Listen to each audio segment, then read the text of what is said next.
Let's freaking go. Are you kidding me? LSU still undefeated in conference play. And we're going to talk about how I truly felt about Jaden Daniels' performance. And we're also going to talk about rotations at key positions on the LSU defense. Because right now, I will tell you this, okay? LSU is furious, and I mean furious with their defensive performances up to this point in the season. And we could point to this, we could point to that. I will tell you this, we are just not making a whole lot of plays. Okay? And it is a little bit alarming that we have had such a lack of playmaking ability on that side of the football. Now, I will always say this. The defense that you play oftentimes has more to do with the quarterback you are facing.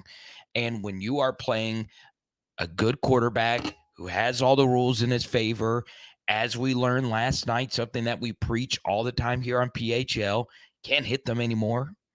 And I'm not just talking about hitting them high or hitting them low. You really can't take them to the ground anymore, especially if he's rolling out and he's out in the open. Okay. The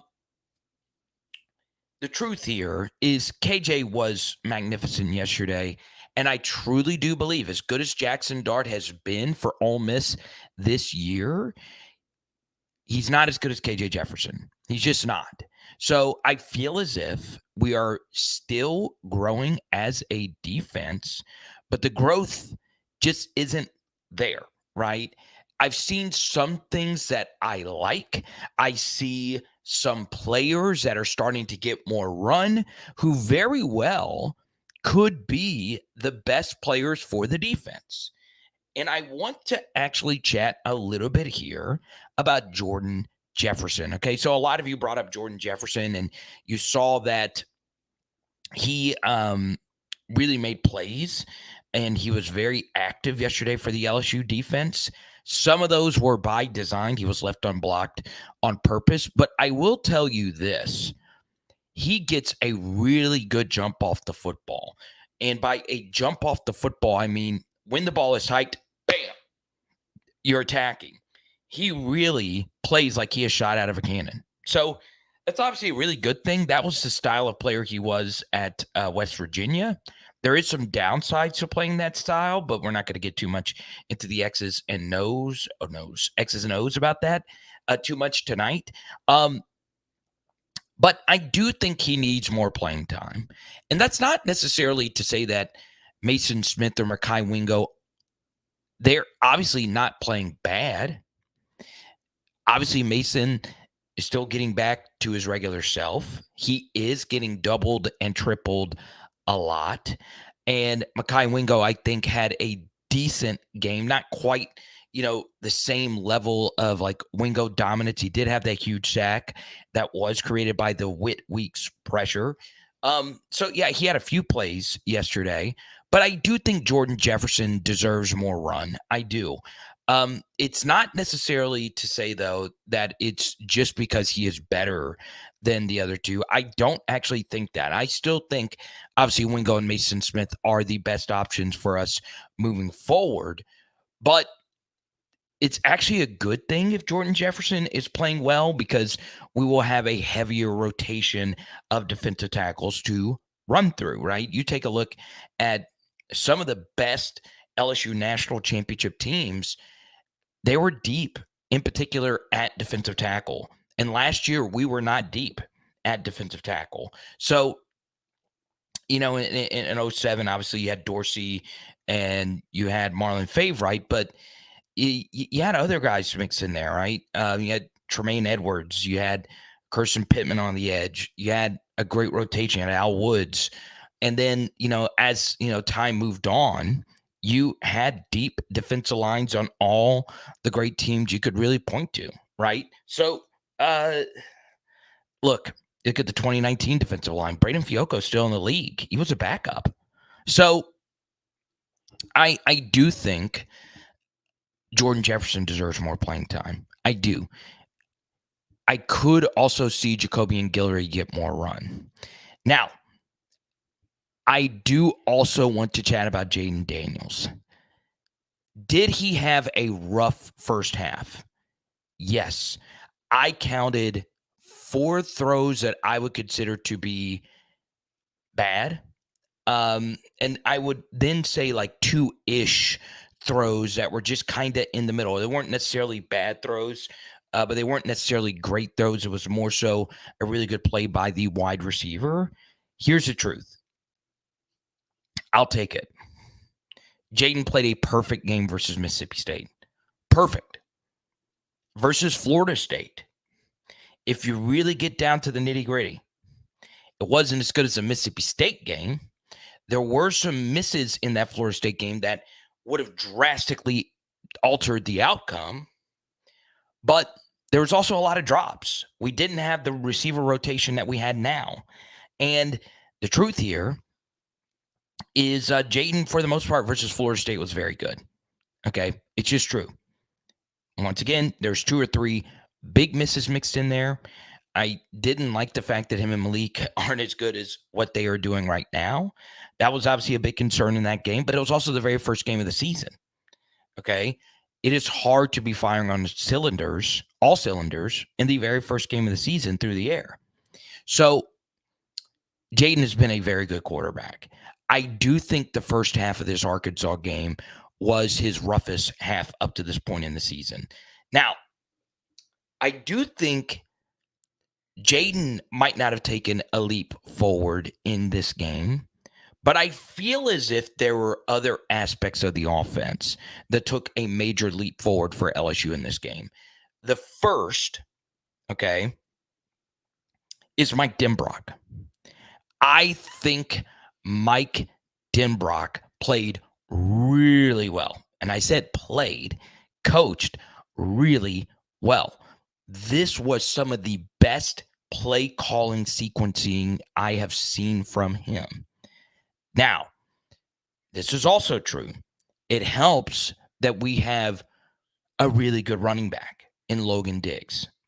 He is giving us a little extra something that some of the other guys just don't give us. He is a complete running back.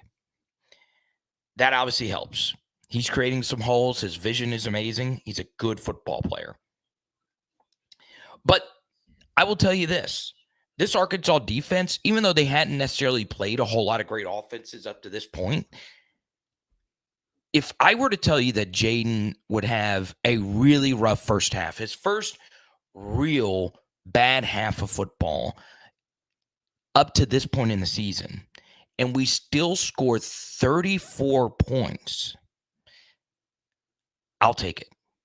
In a conference game versus an Arkansas defense up to this point who hadn't really been bad. They hadn't really played anybody either, but they hadn't really been bad. I'll take it. I'll take it. And that bad half will be out of his system. And hopefully the Jayden versus Mississippi State and Florida State and the second half, Jayden Daniels steps up. I will also say this about Jayden. He is so daggone clutch. He is so freaking clutch. When you really need it, he steps up in that fourth quarter. He really does. So, obviously, Jayden deserves to still be the starter. That's not even a question. And once Brian Kelly said that Jayden got in his rhythm, it was obviously a slow start, he was cooking. And the truth is, even though like the Brian Thomas Jr., the second touchdown was on a free offsides play, I will always take a quarterback who scored on every drive of the second half, including the final drive of the first. Now, a few other things that I want to get to, and then we're going to get to all your questions. I do want to go to the super chat here from Josh. LSU needs to run the 4-2-5 defense with Womack, Wingo, Smith, Perkins, and with the LB, Weeks, and Penn. Okay, so, I want your iPad? There you go. So, the truth here is Could LSU run a little bit more of a four-man front and have 4 defensive linemen with their hands in the dirt? Okay. Yeah, they could. And I think it could work. But I truly do believe that what we saw last night, as bad as the LSU defense was, I also think we saw some positives. I'm glad Josh mentioned Deshaun Womack. He was very good last night. I can't really cut it any other way. He was very good. Braden Swinson was also very good. Now, Arkansas probably has the worst offensive tackles in the SEC. They stunk versus BYU, and they stunk again last night. Ole Miss is going to be a different story. They are not going to be bad up front, and Lane is better at scheming out a situation where there's going to be really good edge players going up against offensive tackles that may or may not be good. So even if we did have the advantage, it's going to be tougher. But look, Womack was really good, and Swinson was very good. So I understand Jordan Jefferson's in the title of the video. I still want Mason and Wingo starting. I still want Jordan Jefferson playing more. The second thing is I want Deshaun Womack getting a little bit more run. Obviously, he provided us a little extra spark yesterday. And look, I know that this may not mean a lot to some of you, but when I am a player on a team and I see Deshaun Womack ripping people's faces off on kickoff team, and then I also see Deshaun Womack making sacks where his helmet falls off, and he's dragging down 245-pound KJ Jefferson, who's practically the same size as him. Womack is probably like 250, 260. So, God, Womack was good last night. He really was. He really, really, really was. So, yeah. Now, got on a phone call with someone I really do respect when it comes to scheme. And I do want to bring this up as well. Obviously, a lot of you want to talk Matt House tonight. Okay. Jared, thank you for the super chat. Dane, thank you for the super chat. House should run some stunts when Mason is being double teamed. That will force him to come off the double team. Okay. Good point, Dane. So I'm glad you super chatted. Dane, you're a big part of our channel. Anytime you're in here, you're always super chatting. But more importantly, you're always bringing some really new viewpoints like this. Thank you so much. Good to see you. So the truth is, we actually tried a few stunts with Mason Smith. And early in the game, it was that long KJ Jefferson run up the middle. We lost our pass rush lane integrity. And I also think, Dane, one thing I would do if I was Matt House, all right, and this can happen when position coaches are moving, okay? So, I was able to learn more about the transition from defensive line coach to defensive line coach to defensive line coach over this past year, okay? And speaking to some people in the know with that, and speaking to other media members, and speaking to people that have been with LSU football for a long time, you really can't recall a time where in 4 seasons we've had 4 different defensive line coaches. I don't think people quite understand how ridiculous that is. And I'm always very defending of assistant coaches jumping from job to job. I'm totally fine with that because obviously everybody wants to be a coordinator or a head coach. But 4 in 4 years is obscene. It is absolutely obscene.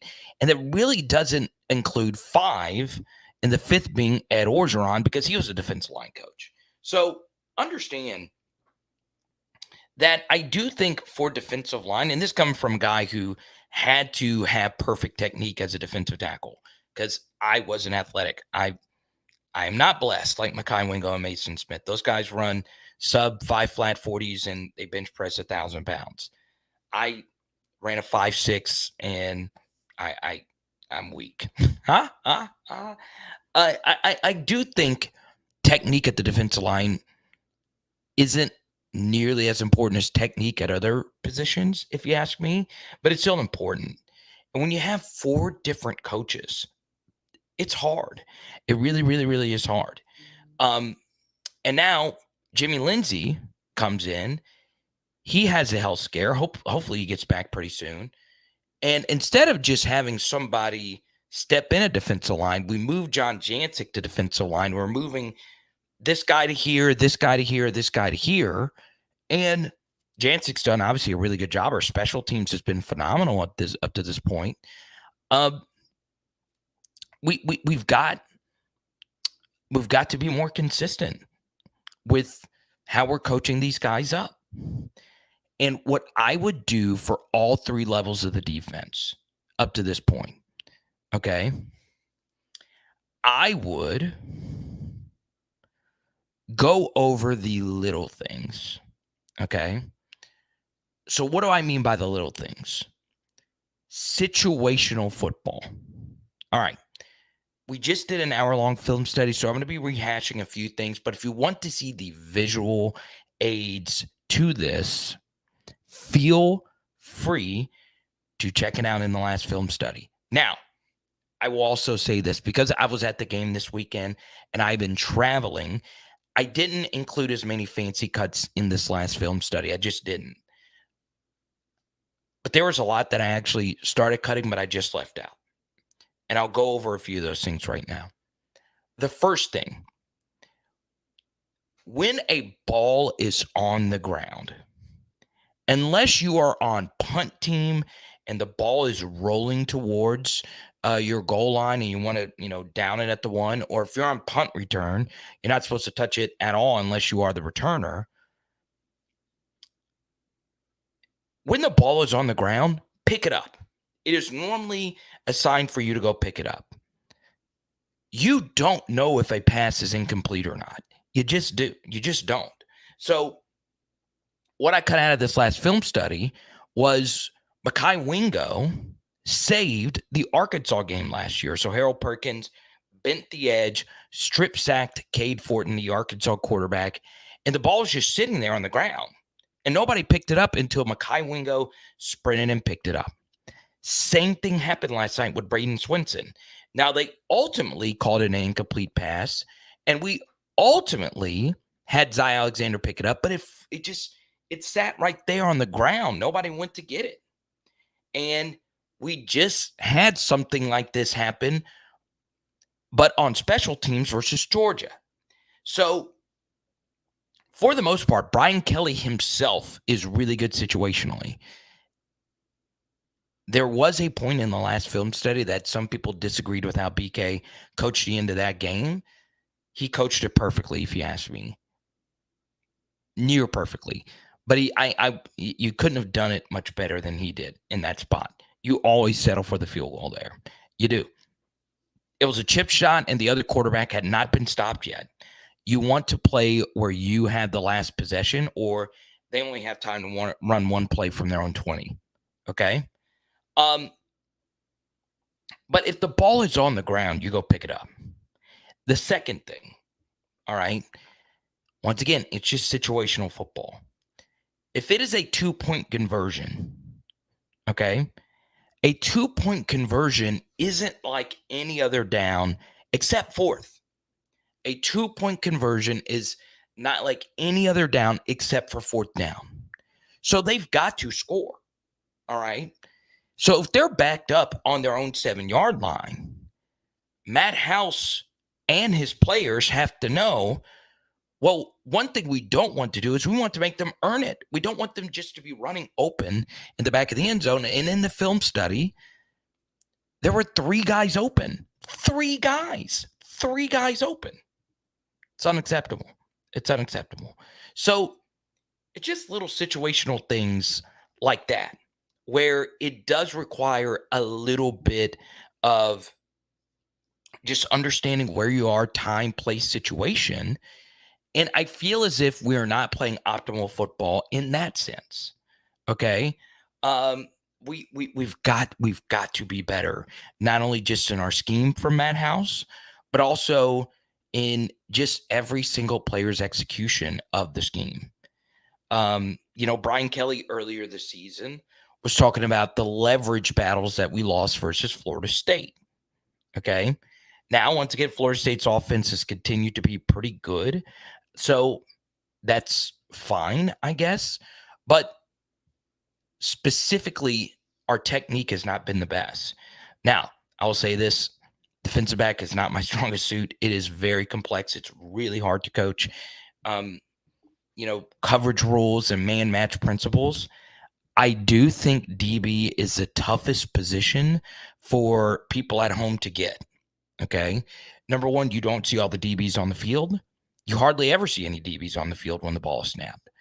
And then the second thing is so much of DB now is Saban's Rip Liz principles, where it's like man match assignment. So if the slot number 2 receiver goes out, he's your man. If he doesn't go out, he's somebody else's man. So there's all these different rules. And if you don't know the rules, which you don't, I don't care who you are, you just don't unless you're a coach or a player. It's hard to say this person does this or that, whatever. But I will say, I think we need to play with a little bit more awareness of where we are and, at what point of the game it actually is. So there you go, Dane. I do think stunting our defensive linemen could help our defense out. Here's Dante. How should give LaTerrence Welch a shot? Sure. Let it rip. I don't know why he hasn't gotten a shot up to this point. Unless things have gotten like just really, really, really sour. I don't know.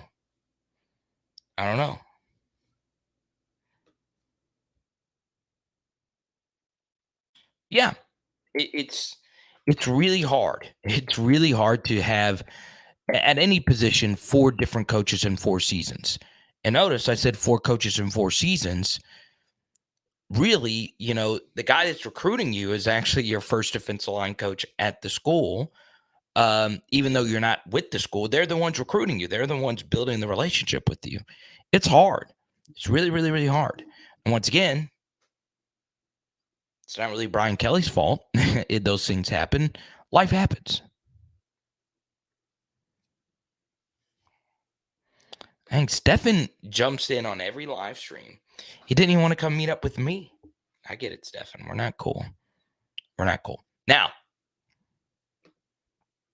I do want to say something really quickly about this entire weekend. I do want to apologize because I wasn't able to meet all of you. Okay. It sucks. Leonard is obviously a big PHL viewer. I wasn't able to link up with him, but I cannot state how much I enjoyed seeing all of you. Having Grant, I don't know if Grant's in here or not. He found me during the halftime show. I was just doing it wherever I got signal. I found the first ramp where I got signal and he went and found me. That's very humbling. Like, that's very awesome. I really do appreciate it. I never take it for granted. And I'll also say this, even for people who, don't comment, but they do watch the channel or they watch you on another channel or whatever. Everybody was really kind to me. I really do appreciate that. Okay. Let's see. Let's go to, wait, what's up, Cassie?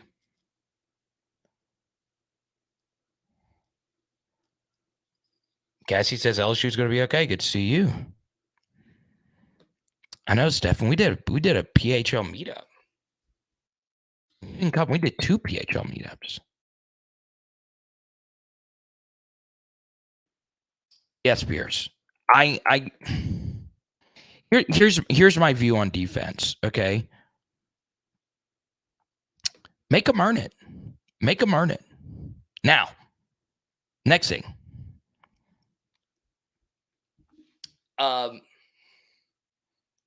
Let me say this as well.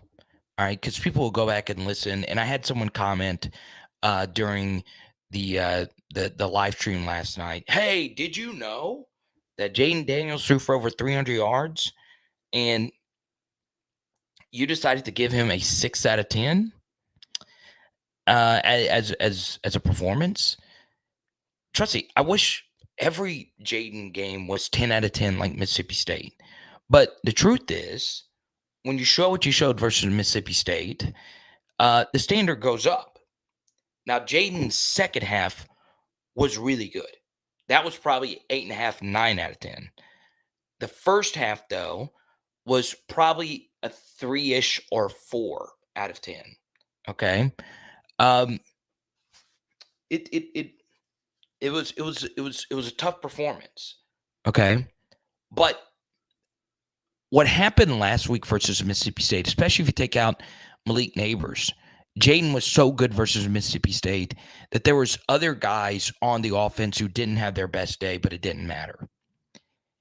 The exact opposite was actually true yesterday. All right. The LSU defense did not have their best day, but the LSU offense was really good. You know, one guy that all right, and I say all of us, I've not seen his name mentioned in a chat. I've not seen his name brought up as whether it's a chat, super chat, whatever. Miles Frazier's playing some decent football right now. He's playing some decent football. And honestly, he's just been good. I understand that it's not always the prettiest. I understand, you're not you're not looking at him like he's the next Lyle Collins. But this was a guy who had a brutal game versus Florida State. It was brutal. But under pressure, with this job on the line, he has been really freaking good. So that's on me. I brought up a few clips in film studies that Miles Frazier's been better these last couple of games. Could be totally wrong. I don't look at PFF grades. If they get released, I'll look at them, but I don't. I obviously, get my own opinion on every player on Patreon. I more so look at the position groups as a whole. I don't really like to fully, single out just any one person unless I absolutely have to. But I'm doing so here very positively because Miles has put together some good performances. And I hope that continues. I love redemption stories. I like stories of guys learning from what they did to where they can get their game going to the next level. So I can't say this enough. Miles Frazier deserves love from us. He does.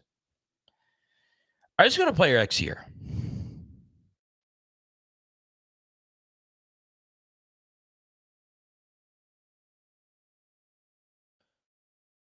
Carter, would you mind talking about the last 5 minutes?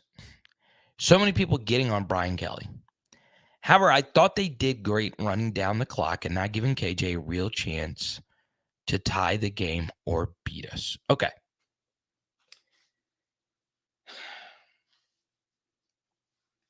Here's what I'll say happened at the end of the game. I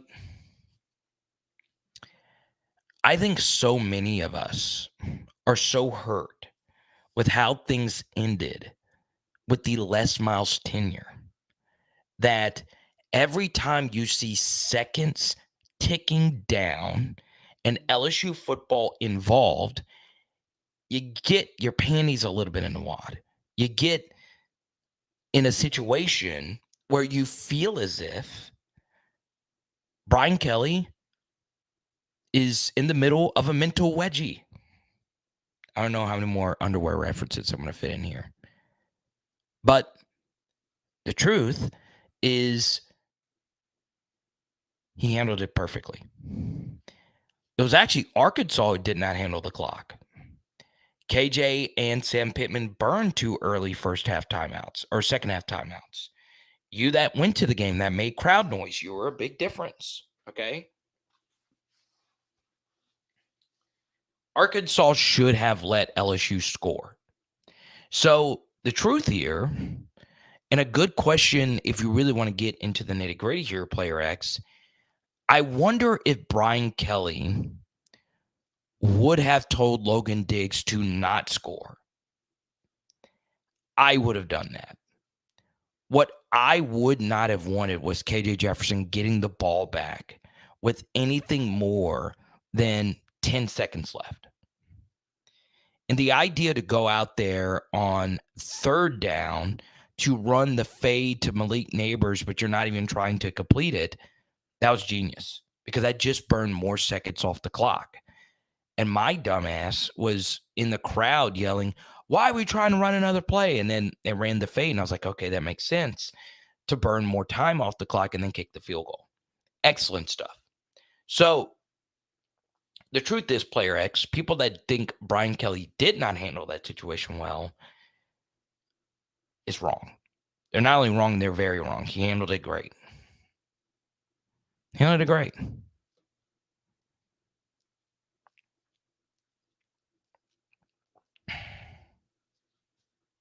Let's go to Sibley. Very generous super chat.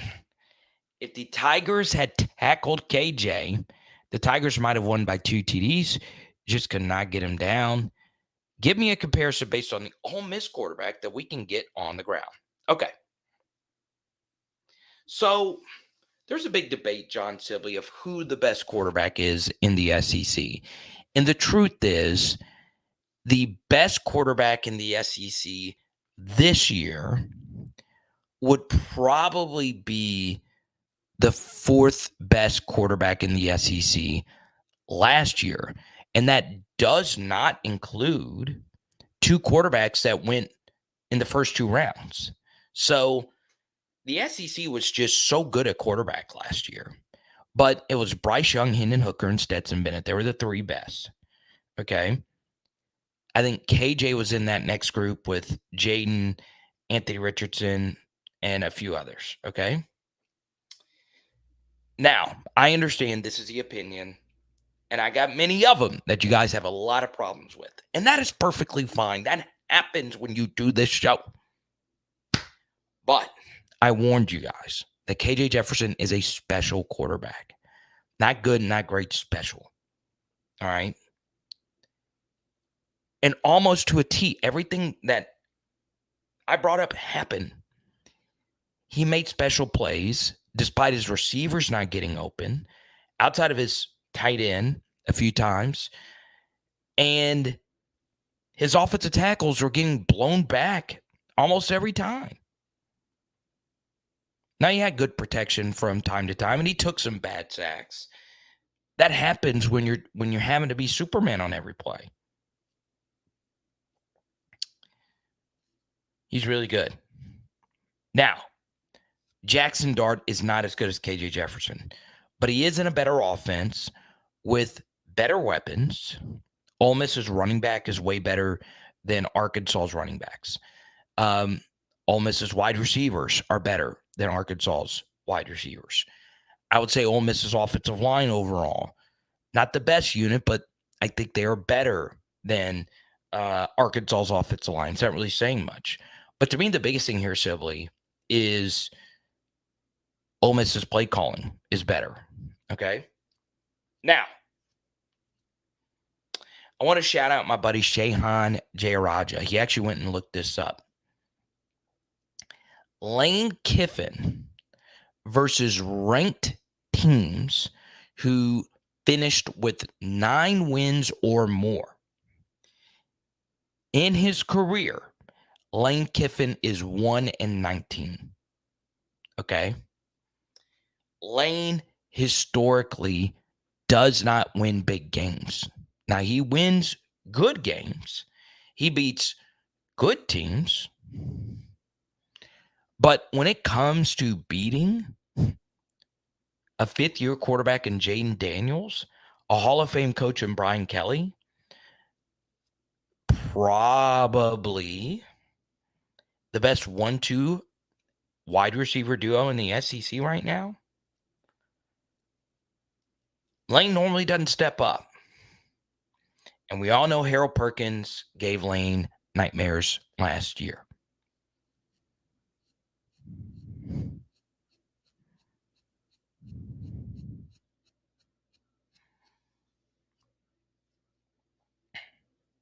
So, the Ole Miss quarterback, Jackson Dart, is really good. But I don't think he is as mobile as KJ. He's not as big as KJ. I do think he's a better thrower. He also has more wide open players he is throwing the football to. That makes sense. And he's very good. He's a very, very good quarterback. Now, the play that could have drastically changed the season for LSU was Jackson Dart overthrowing second-round pick Jonathan Mingo, who got a double move over Greg Brooks.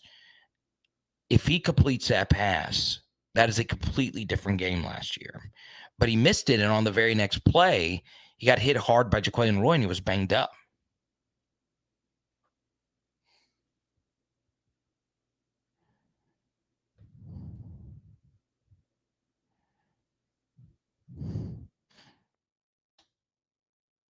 All right, Pierce, who's the best quarterback in the SEC? Tell me right now, who's the best quarterback in the SEC? Perfectly fine if you say Jayden Daniels. That is probably my pick too, with a lot of bias mixed in. I do think, though, objectively, if I strip everything out, KJ's the best. KJ's the best in the SEC. Now, in the country, that might not mean a whole lot because you have Michael Penix, you have Bo Nix, you have obviously, what's that guy's name that won the Heisman Trophy last year? Caleb freaking Williams. Got Drake May. Got a lot of great quarterbacks out there. You do. One is like the son of like this famous coach. I never heard of this guy, but he plays for a school named the Buffaloes. Kidding. Shador Sanders is really good. I don't care what happened this past weekend. So yeah. Now,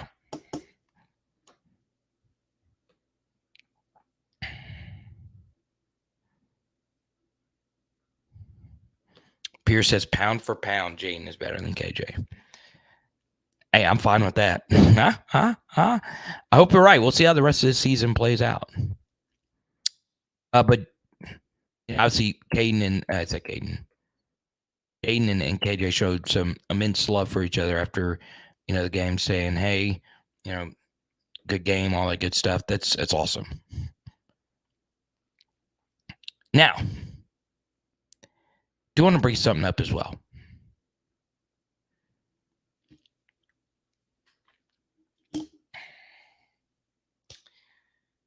We talk about Brian Kelly's situational awareness. And there have been some games where BK wasn't at his best. All right. Florida State, obviously, really tough, coaching performances in both of those games. But I can tell you this. All right.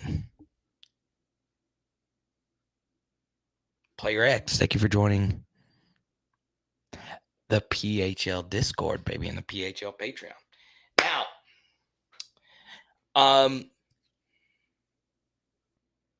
I want to be very clear on something, for what I'm about to say here. All right.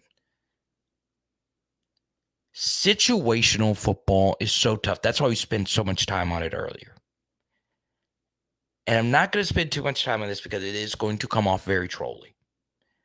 But I can assure you that Brian Kelly is going to have the correct number of players on the field in the game's most important downs. I never in my life would have thunk that Notre Dame would only play with 10 players on the field versus Ohio State. And I'll just say this, and obviously Brian Kelly is my coach of my team, okay? So it's going to come off really biased. It's perfectly fine. I do, I'm not like the one that like picks Twitter fights with like random Notre Dame fans or anything like that. But people just constantly just trash Brian Kelly when I know for certain he's going to have the correct number of players on the field in a big moment. Knock on wood.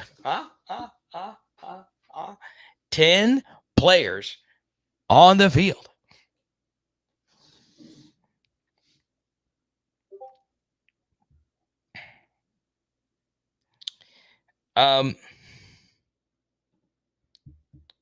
Now, what I decided to do is throughout tonight's live stream, I don't know how long we're going to go. We will go live like we have been on Mondays for a little bit after the Brian Kelly press conference. Okay. Let me break something up really quickly. All right. First thing, I may or may not have almost passed out this weekend. So obviously a lot happened this weekend, and I do want to shout out Paul Skeens. So Paul Skeens is rocking he rocked his PHL band at the game. So Paul Skeens took this photo with Livy at the game, and obviously Livy Dunn, social media star, and you could see the PHL band. This one right here. Paul Skeens has it on his left wrist. I say left wrist, his right wrist. The most powerful wrist, arguably in LSU history. I want to shout out Paul Skeens for doing that. It's really cool. And he was unbelievably nice. Like, it was crazy how nice he was to everybody. And yeah, shout out to him, man. I really do appreciate that. Do also want to make an official announcement here. I did almost overheat at the game. I'd been walking around and, we stayed up late the night before. And a man by the name of Dustin Guillory. So I was underneath an awning. I was on the visiting side. So the sun was beaming in. And John and Ron, who I was sitting with, they were somewhere else. So I was going to ask them for some money because Haley was in a long bathroom line and she had my wallet, which is always dangerous on game days. So she had my wallet because she then went to go to daiquiri and all that stuff after that. And I just needed water. And I was like, okay, am I just going to ask some random person for this? Because I was trying to call Haley, couldn't get her or anything like that. And next thing you know, I hear someone yelling, "Power hour, power hour." And he was the next person in line at this long line for just pizza and water. He had his kids with him, and his name was Dustin Guillory. And I was like, Dustin, man, I'll shout you out, love you forever, if you could just give me a water. And he did it. So I wanted to dedicate a little piece of the live stream to him. And I really do appreciate that. If we had more people like Dustin in the world, our world would be so much better. Okay? So, means a lot, man. Means a lot when people do those little things.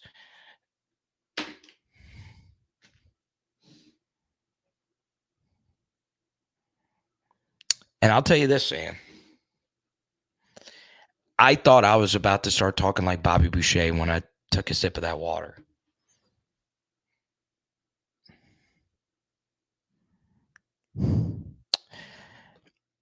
Yeah, so the issue with that, Pierce, is my phone had like kind of overheated, and I actually did have Apple Pay. I just wasn't in the right frame of mind. I just started having like a little panic attack. I was like, dude, I'm starting to overheat. I was exhausted. We walked around a bunch and yeah.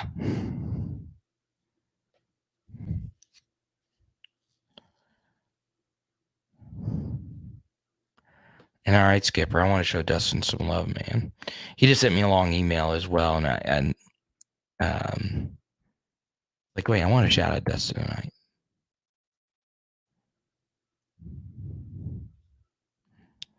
Let's go to Mark here. Is BK going to have the best players on the field? He seems to have trouble getting the best players on the field. All right. So let's go through this together, Mark.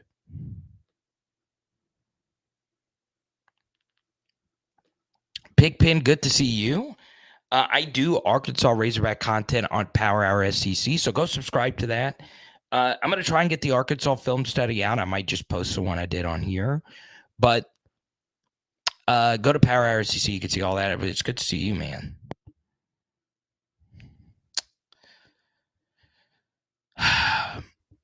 Let's go through the Florida State game.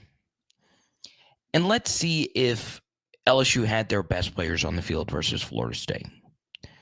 Okay. Did LSU play their best running backs versus Florida State? It's kind of tough to say because Logan Diggs wasn't made available. John Emery wasn't also available. I think John Emery is the RB5 for this team. And Caleb Jackson really didn't get a chance to play. We did play the right offensive line. I'm not so certain if we played the right wide receivers. Okay. And we certainly played the right quarterback. Now, once again, it's not a shot at Nuss, but Jayden's got to be the guy for the rest of the season, unless things go really haywire. Also, defensively, did LSU play their best players versus Florida State? So obviously Mason Smith wasn't made available. But the answer to that is kind of sort of in the middle because, you rotate defensive players in. But no, Omar Spates has been outplayed in these last couple of weeks by Whit Weeks. And I know Spates hadn't had the opportunity to play. And Greg Penn, who's been a pretty solid player for us, also didn't play. Or he didn't start at the very least. And then our DBs, we did not field our best DBs. So this is the second consecutive year that the roster has drastically changed in the first month of the season. Okay. I would say probably a third of the players who actually play are like new guys that have taken reps from guys that were ahead of them on the 1 deep or the 2 deep.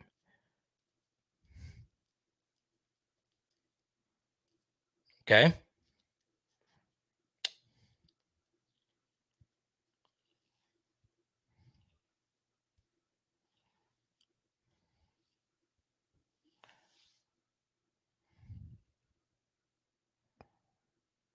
Here we go. Just same thing. You did comment earlier on this, and I did respond to it. Okay. Okay, all right. This will be the last time I want to get on as a policy. If it is LSU football related, and you super chat. So if somebody jumps in and they super chat, I'll answer it for them just then. But I'm going to just bring it up here for the last time. Okay.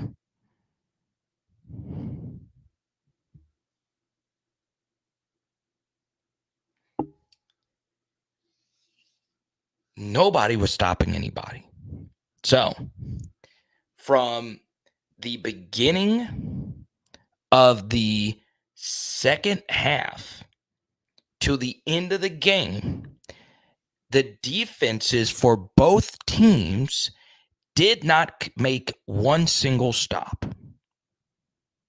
Let me repeat. The defenses did not make a single stop in the second half. You know who made the only stop in the second half was actually LSU, because Arkansas had to throw a Hail Mary. So it actually took Arkansas's poor clock management and Brian Kelly's excellent coaching to help Matt House's defense actually get a stop. We did not make a stop. Now, this is the major issue with the not making a stop thing defensively. And this is where you need to be very concerned. All right. Already shared in the film study, the 2-point play was probably the worst piece of defense I've seen this year. But goodness gracious, I want this to be as clear as I possibly can. It wasn't just that we weren't getting stops. It's the Arkansas offense was trying to help us. The fans, LSU's fans, did all they could to help you. LSU fans created at least 3 false start penalties. LSU fans should be credited with 2 of the timeouts that were burned. Arkansas's offensive line committed holding penalties, false start penalties, to make it 1st and Jerusalem and 3rd and Nazareth. Okay? And they still got the completions because we committed penalties. We didn't play assignment football. We didn't play situationally great football. So the defense was getting helped.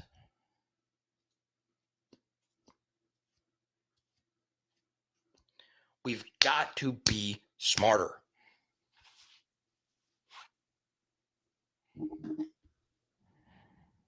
Okay? That was your first post. Good to see you. The AYS, good to see you. Tomorrow night, 7:30. AYS. So, obviously, we'll be chatting some LSU baseball tomorrow night. Pretty excited about that recruiting class. But now we're going to talk a little bit about the weekend. And obviously, we are going to unleash. Blake has some player takes. He and I don't always agree, but we do, we'll argue from time to time. But coming out 7:30s, Monday nights, it's a good time on AYS. Yeah, we just got to be smarter. Now, sometimes I'm right about things. Sometimes I'm just totally wrong about things. I've always thought Ramos is a great field goal kicker. All right.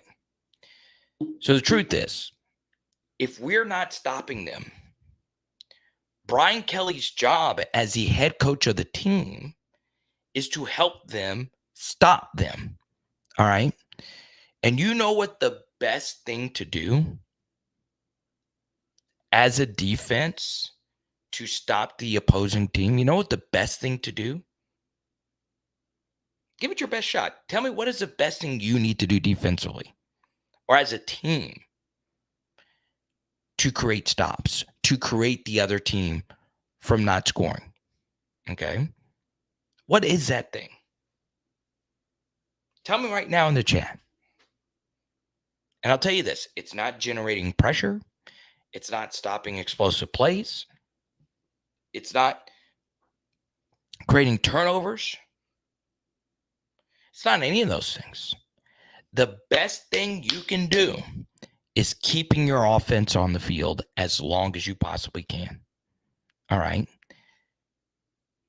And all Brian Kelly did at that last bit of juncture was bleed the clock to where KJ Jefferson, who we were not stopping, to where he had no shot of beating us. Okay. So I understand, earlier some of you said, well, what if JAYDEN trips and what if JAYDEN creates a turnover? Well, here's the truth. JAYDEN doesn't turn the football over, especially in crunch time, especially in the fourth quarter. He just doesn't. Okay. JAYDEN was never going to throw a pick on that last, fade to Malik. It was a clear throw out of bounds situation. You want to play the percentages there.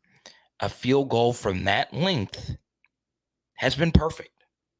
Now, if this was last year's team, I would be screaming tooth and nail, hey, we can't trust our field goal team to make that kick. But even then, the one thing you guarantee by playing towards the last portion of the game is you are ending the game on your terms, okay? Because if you would have scored a touchdown or kicked it, but it was only like 50 seconds left on the clock,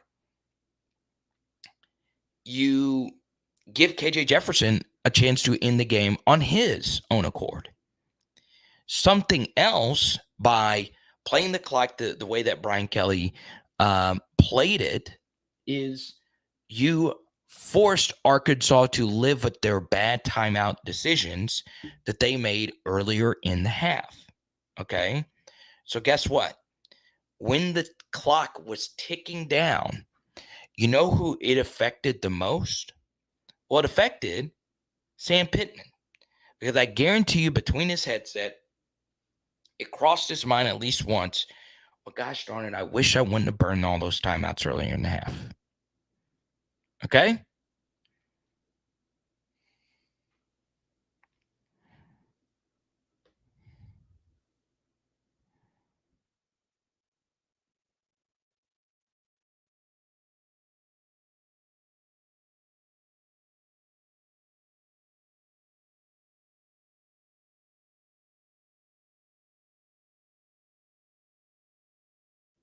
Here's an Arkansas fan who knows KJ Jefferson is their team. He didn't get a chance to get the football in his hands. Okay? Kick the field goal. So, you guys know, if there is a channel that loves LSU football, but will also tell you how I objectively feel about Brian Kelly's coaching, I'll tell you. He's had some rough moments this year. That was not one of them. That was actually some of the best clock management you'll see. Okay? Something else I'll say.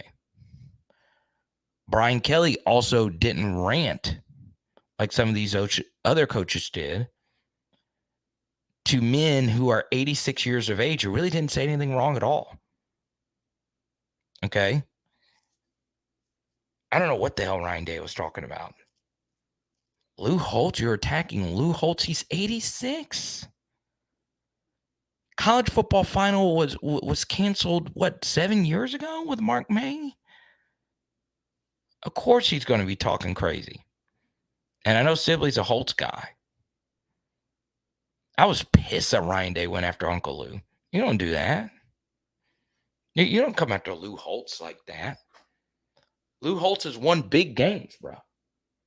Try doing that, Ryan Day.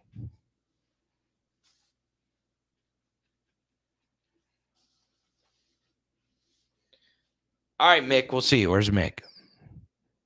Mick joined the PHL T-shirt club recently. Shout out to you, brother. If you want to join, check it out for yourself. Now, all right, Skipper with the super chat. How would JD5 do on Arkansas and KJ on LSU? Okay. All right. Once again, powerhourlsu.com/merch. I'll drop a link right here. Once again, if you get 4 shirts or more, you get a Joe Burrow card in the mail. Okay. The interesting question, hypotheticals like this are always really tough.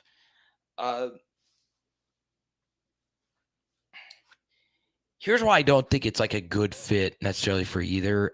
Obviously KJ is used to carrying an entire team, but he can do just way too much from time to time. And Jayden, of course, I don't think is as good of a thrower as KJ, but KJ's not a great thrower either. But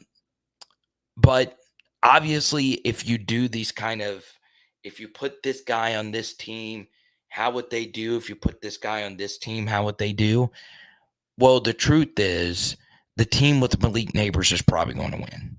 Okay. And I understand football's a quarterback sport, but it can also be a weakest link sport. Arkansas's offensive tackles are a mess. LSU's got 2 really good offensive tackles. Arkansas's wide receiver room is a mess. LSU's got 2 NFL wide receivers.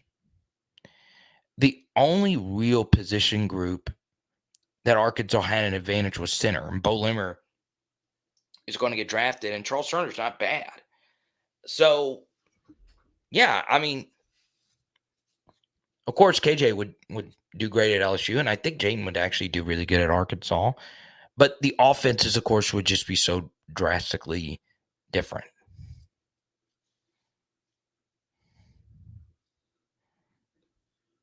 KJ delivered some good balls last night. Dang, Cliff. I know I did the post game show from your crib, but I didn't know you snuck out last night. I didn't know you got down like that. That's a major, major, major pause. Dear Lord. I mean, that is Sony Walkman pause.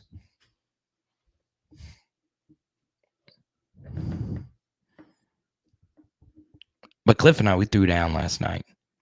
Pause. RSX was with us. RSX showed up to the post-game show. Had a great time, man. Had a great freaking time.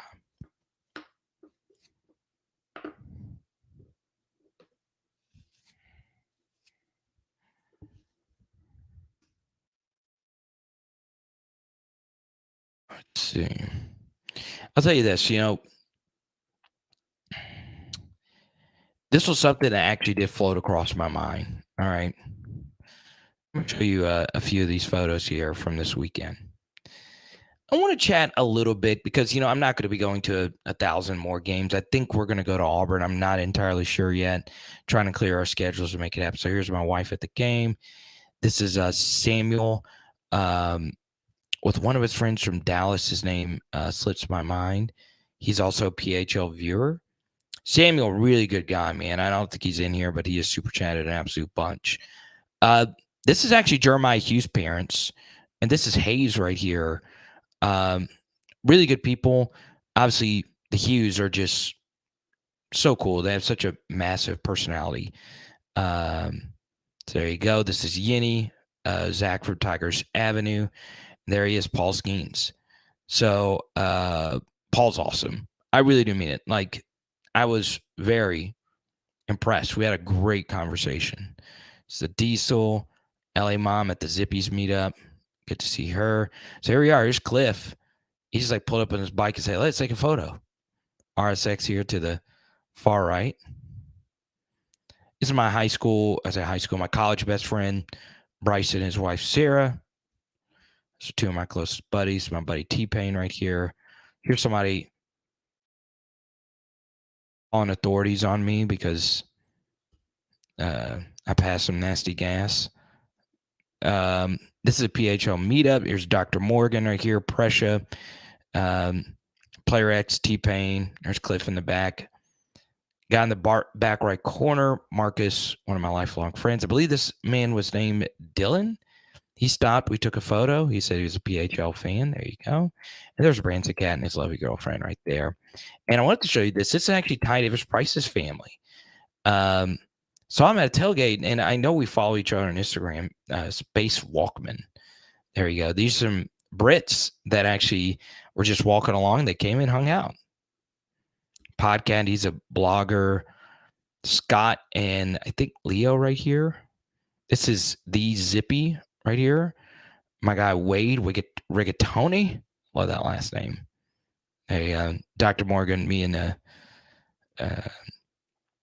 Ellie Mom, Terrence. His name's Moranto. I think we follow each other on Instagram. Good dude, man. Funny dude. I don't know how I started following him on Instagram. So there you go. Good times all around.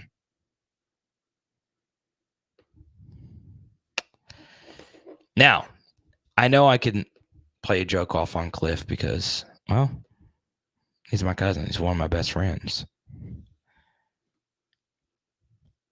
Our offense needs to start fast and stay consistent from the start to end and stop running that Mason Taylor slip route so much. So here's my question, Adam. Why would we stop running that play? It hardly ever gets stopped. Hardly ever. Now, let's talk something called sequencing. All right. And I'm not singling you out. I appreciate everything you've done for the channel. Okay.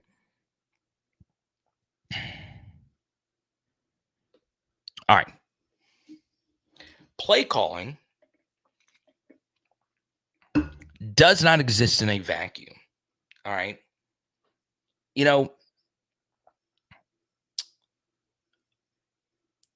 like golf is a sport where like every shot is its own shot. Rarely does on a different hole how you play change like how you play this hole, unless it's like the end and you're kind of playing the leaderboard, right? Like you're only playing that shot. As a play caller, it is not really like that at all. So the biggest myth, Adam, in college football, all right, there's so many myths. I've never been able to say that word smooth at all about college football. The biggest is one play at a time. Now, you should preach to your players one play at a time because you don't want your players sulking about a play in the past or getting too high if they made a big play and not obviously giving it their go and just getting satisfied from just that one play. But sometimes if you preach one play at a time too much, I think it can have a negative effect in that what prior plays do to you affect how future plays are defended. All right. So, why is the slip screen such a difficult play to stop? Well, the one thing I really like about it is a unique play that really only a quarterback like JAYDEN can really run it. Now, KJ, they ran it a lot last night versus us. And that was the first time in the game that they actually ran that play better than us. Okay. But that play worked again for us last night. It's an easy completion and it normally works. And if it's not a completion, JAYDEN's normally running the ball. You know, a few things are going to happen on that play. The first thing is the play is more than likely going to work. It has worked more often than it's not. The second thing is you also know that that play is not going to create a turnover. That play having a turnover play is very little because Mason Taylor does not fumble. JAYDEN rarely turns a football over, and it's a short throw.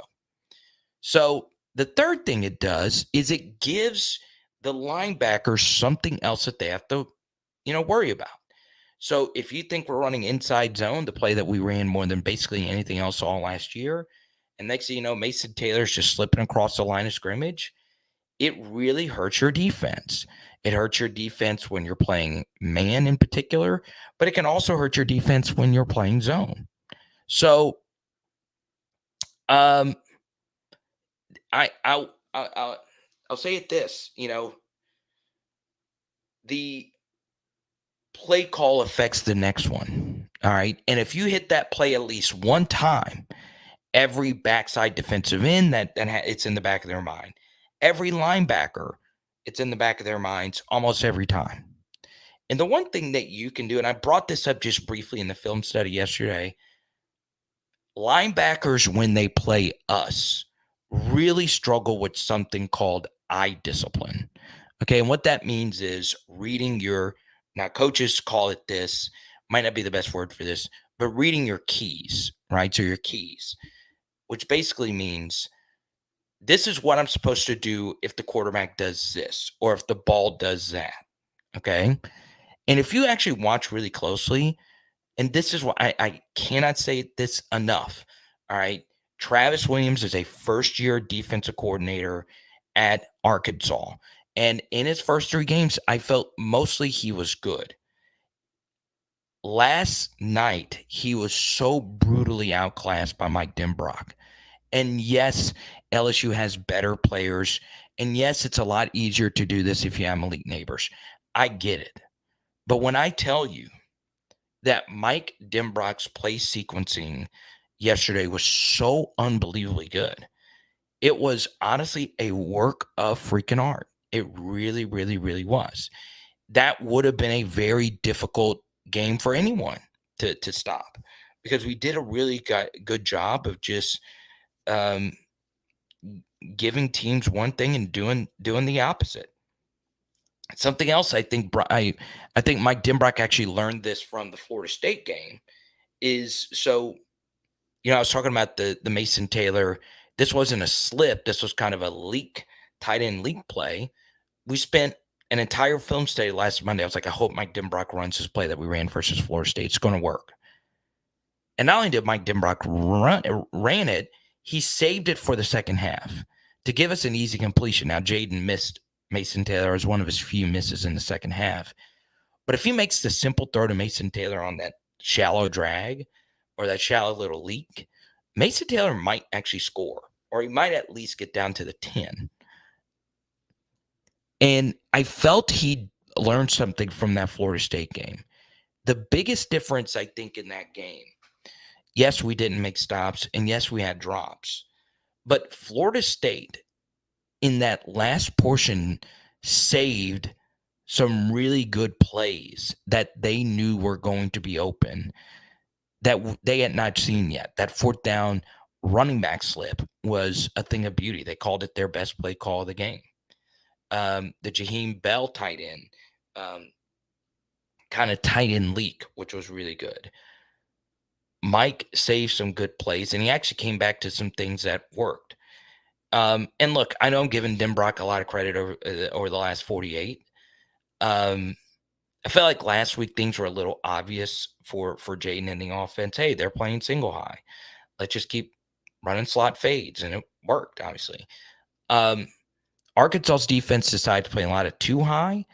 It took us a little while to, kind of get used to that style of defense again. And obviously when JAYDEN settled in, he was really good. Let's go to special TK. Was KJ the best quarterback we had left on our schedule? As you're breaking it down, it sounds F at last side, KJ was being Superman. I'll say this. If KJ had lit up, let's say, the 2018 LSU defense, then yes, I would chalk it up to him quite literally being Superman.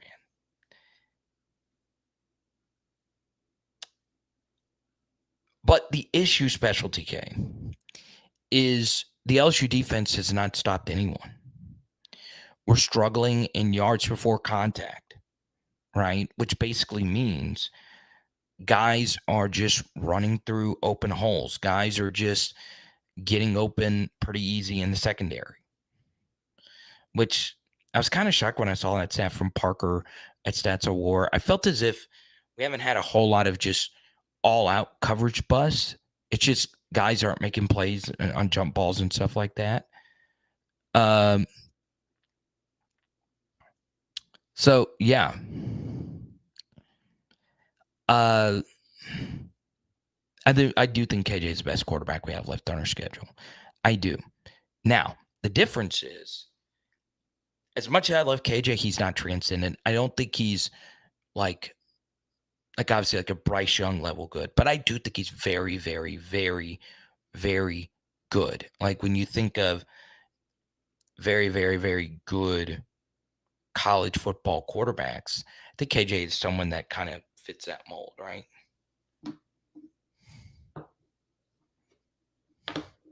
We'll go through the schedule of quarterbacks here.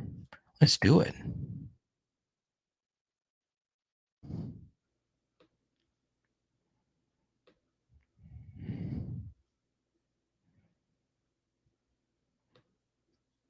Everybody, oh no, I've seen you in here before. Charles County matters.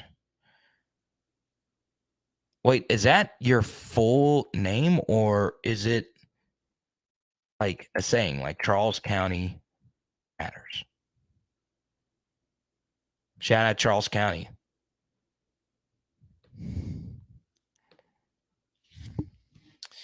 Best QB left on the schedule. Type Y for yes, type N for no. Jackson Dart is a better, or just do this. Type J for Jackson Dart. Type K for KJ Jefferson. Who is the better quarterback? Okay, because I know Brady Cook is pretty good in Missouri, but he's definitely not better than KJ. Peyton Thorne stinks. Auburn's offense looks really bad right now. Jalen Milroe is not better than KJ. Graham Mertz is not better than KJ. And Connor Wigman or Max Johnson.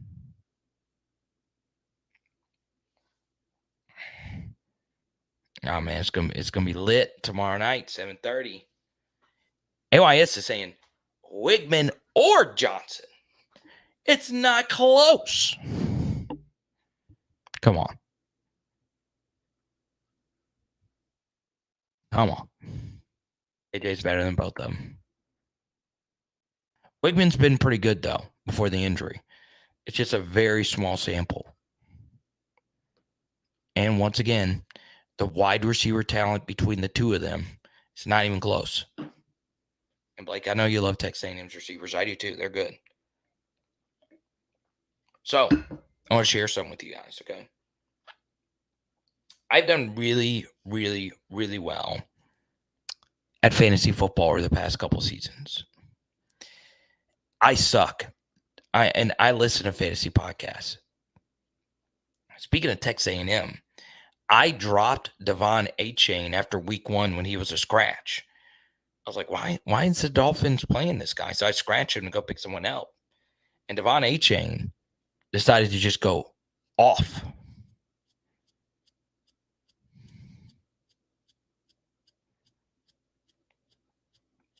Let's go to Dane. I don't like a running back rotation. Diggs and Jackson should get the majority of the reps. Emery's fumbling problems in the past are concerning. All right, so the truth here is the running back rotation should only consist of 3 players: Logan Diggs, Josh Williams, and Caleb Jackson.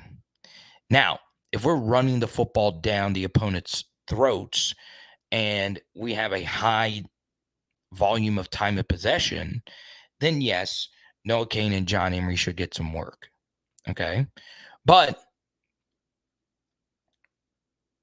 Josh is super clutch. I still want Josh to be a big part of what we're doing. And obviously, Caleb Jackson is the most talented runner out of the bunch. He's definitely the best home run hitter. He's the fastest. But Logan Diggs is so good. He is so good.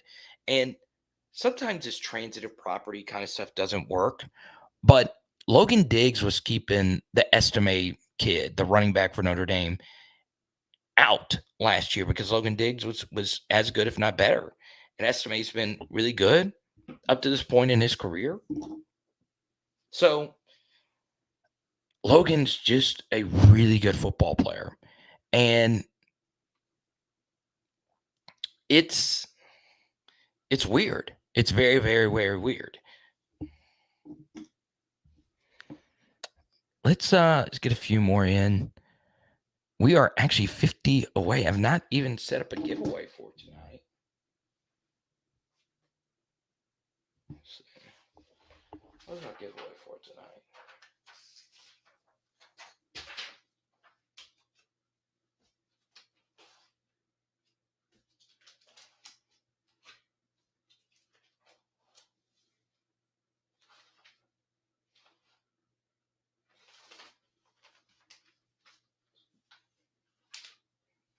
If you get to a hundo and super chats, we'll give out this Patrick Peterson Chrome card to one of you in PHL Nation. If it gets to a hundo, we're about 55-ish away. Oh, my bad, Blake. Left. Okay. You are right. I'm wrong about that. I thought we had gotten back into the context of who's better between the two of them. Okay. But yes, Connor Wigman is the best quarterback left on our schedule. If he's healthy. He's good. He's just good. Like, next year, he's going to be very good. It's one of those things where you could just kind of see it. Now, is he going to be special?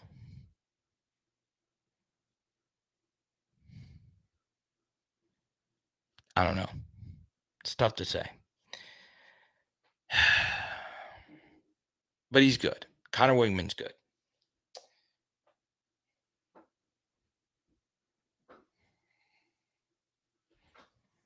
Dane, you want it? Okay, here's what we're going to do. If we get to a hundo tonight, Dane will get it. Dane will get the card. Okay?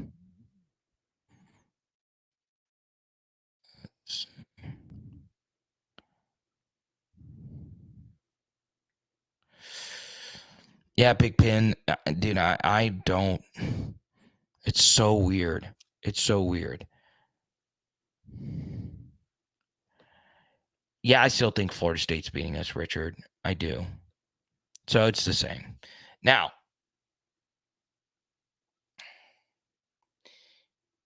I do want to bring up something that I find to be very interesting this year in college football is loyalty.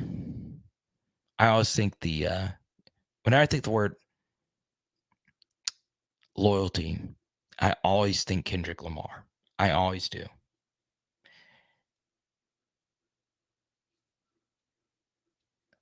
Loyalty is so overrated in college football. It is so overrated. And the funny thing about it is, people like to trash on the college football fans, and they will always focus on like the 1% of college football fans. Okay. Every college football fandom in the South has toxic people who say really bad things, and they do really bad things, such as calling someone an epitaph or uh, poisoning someone's sacred trees.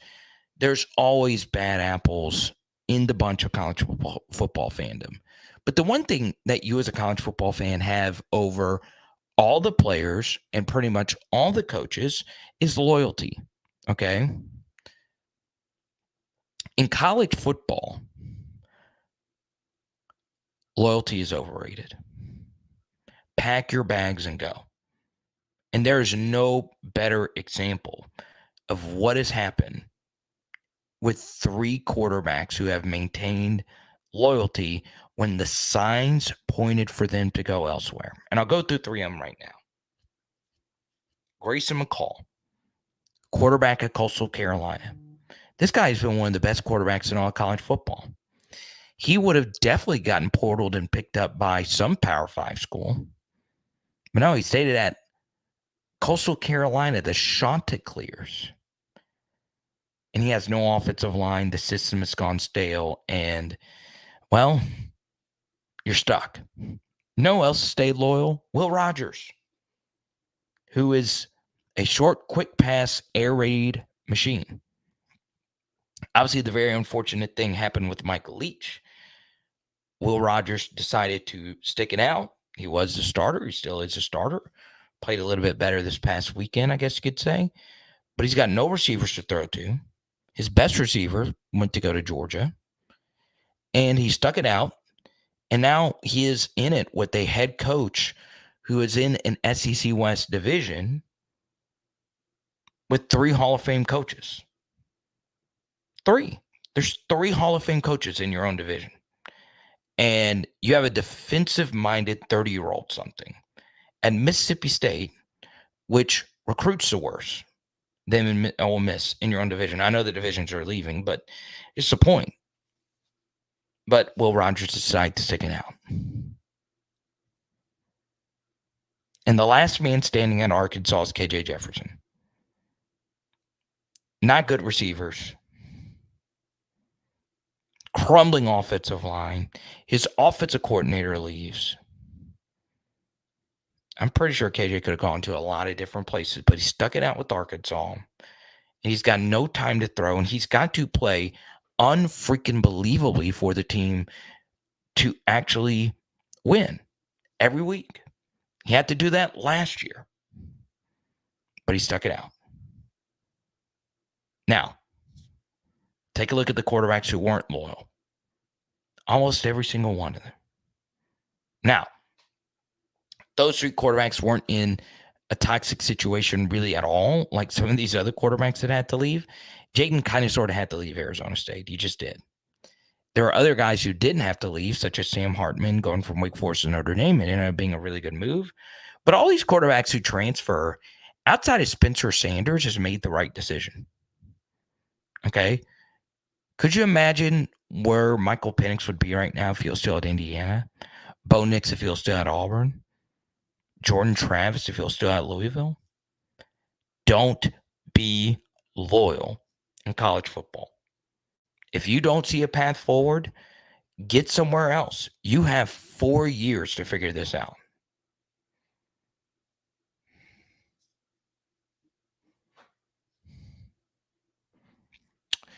Yeah, Dane, Aaron was actually pretty good last night. I know it was a very small sample. He did some good things last night. He really did. Once again, I'm still not done with him being the punt returner, but to each your own. Quinn Ewers. Transfer. Go. And if you're at LSU, don't do that. Stay. Huh? JJ the jet plane. What's good, brother? Oh, that was a very good brother. Like a WWE. What's good, brother? What's good, brother?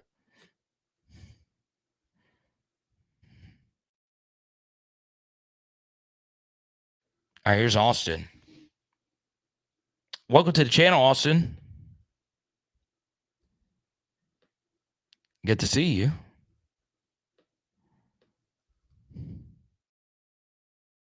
Austin, a warm welcome. Get the beach photo. Okay.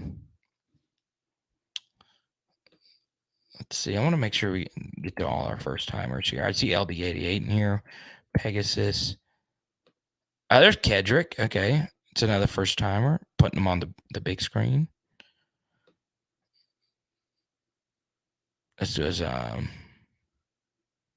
Charles County Matters. Let's see.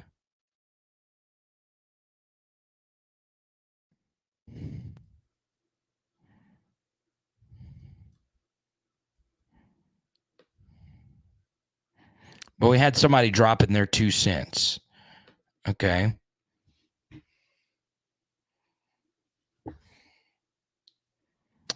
The underthrown balls, pre-play adjustments, lack of timing on target throws was a reason for my C grade for JAYDEN Daniels. So let's take a look at the poll question. Everybody, welcome Austin to the channel. Okay. So for me, I try my best not to weight quarterback reps too much if they're in a crunch time situation. But Jayden at the end of halves is just so good. He's so freaking good at the end of halves. So for me, I think I gave him a B minus myself, or probably closer to a C plus, because the first half was just tough. But the truth is, Austin, at this point in the season, you have to ask yourself this question, and you might be nuts, but you might not be. Obviously, I love Garrett as well.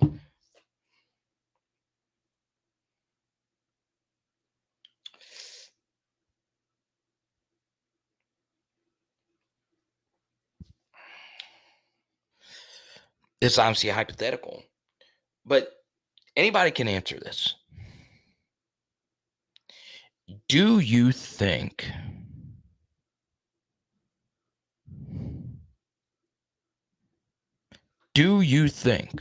at this point in the season, Garrett Nussmeier would have had a better season than JAYDEN Daniels? Type G for Garrett, type J for JAYDEN. Now, Chance, you bring up a good point. How many kids are stuck in the portal with nowhere to go? There's a lot. So that's why you got to really weigh your options, whether you're trying to go in the portal or not. But part of the reason why you might be in the portal is because you stink. Okay. My point was, if you are good, you might have some negative EV if you decide to stay with your initial team. Okay. The thing about it, Chance, and this is going to sound kind of sinister, but it's just truth. The quarterbacks now can pick their offensive coordinator. Okay. So let's just say KJ, for instance. He was in an RPO heavy system with Kendall Briles and really good running back play that perfectly suited what he could do. All right. So KJ's in the Kendall Briles offense and Kendall leaves. Okay. one thing about sticking with a coordinator change is the you are not getting to pick your coordinator, nor should you. But if you go in the portal, you can choose your own offensive coordinator. Now, you can't choose your quarterback competition, can't really choose a lot of different things, but you can at the very least look at an OC, look at his system, look at his track record, and go there.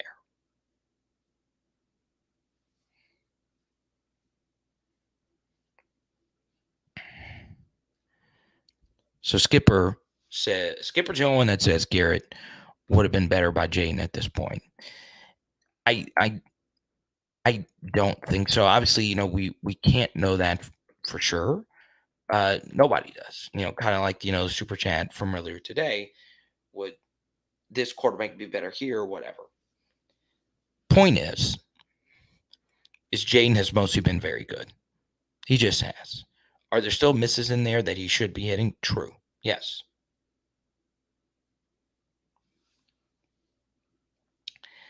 But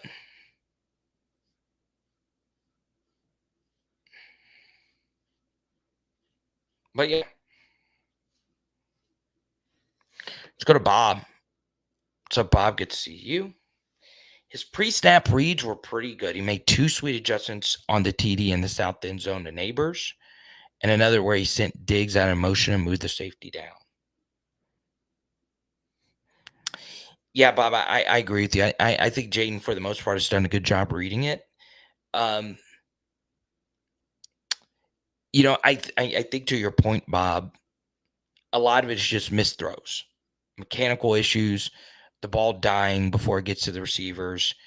It's some of that. Something else is there was some misreads, like the 3rd and 18 in plus territory.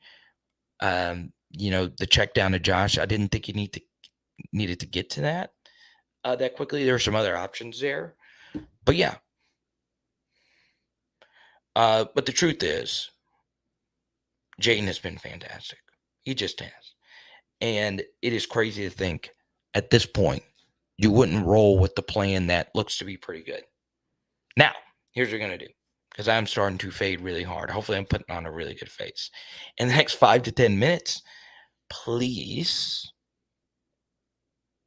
ask me any question. As always, I show preference to super chatters. I always want first timers to feel welcome as well. So if you do super chat, we'll keep it going.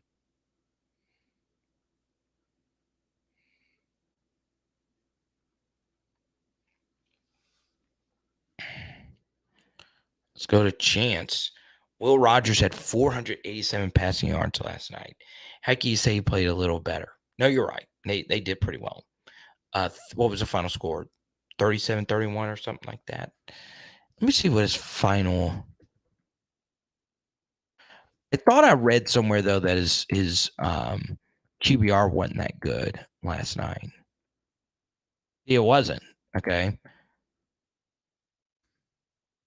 So I guess I need to rewatch this full game because this is fascinating. I think you'd find this interesting. Right here. Will Rogers QBR was 54 versus South Carolina. 54. That is so interesting. See, if you were to read this stat line right here, 30 for 48, 487 yards, 1 touchdown, 1 pick, you would not have thunk that he had a QBR 54-1. So wild.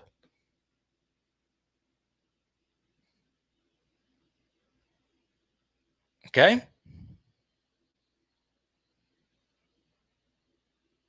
What's up, Dev?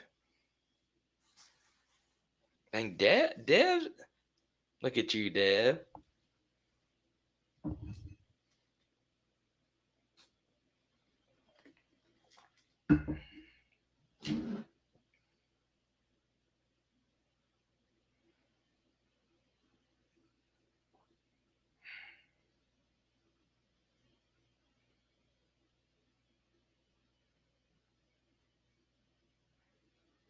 see.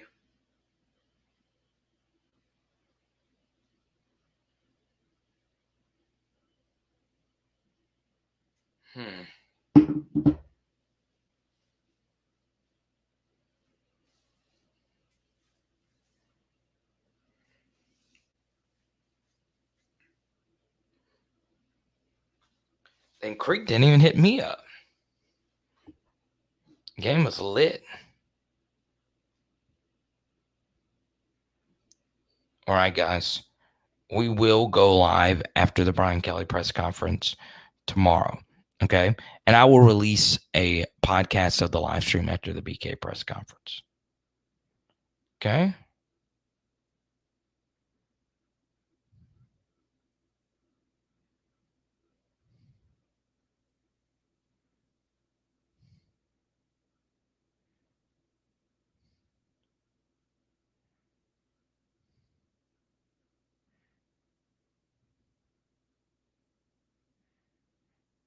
I will also tell you this. Let's go to Logan. Thank you for the super chat.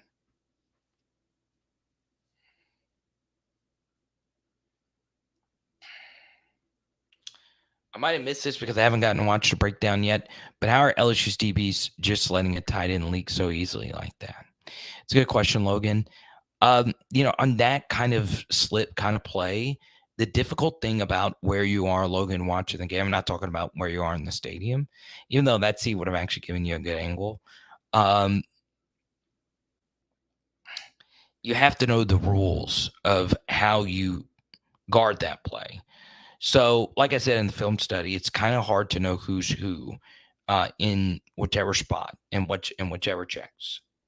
So, yeah, you just can't have them be that wide open, especially if they already got you with that play a little bit over. But you've got to be ready. Everybody, welcome Mazda SP, Mazda Speed 3.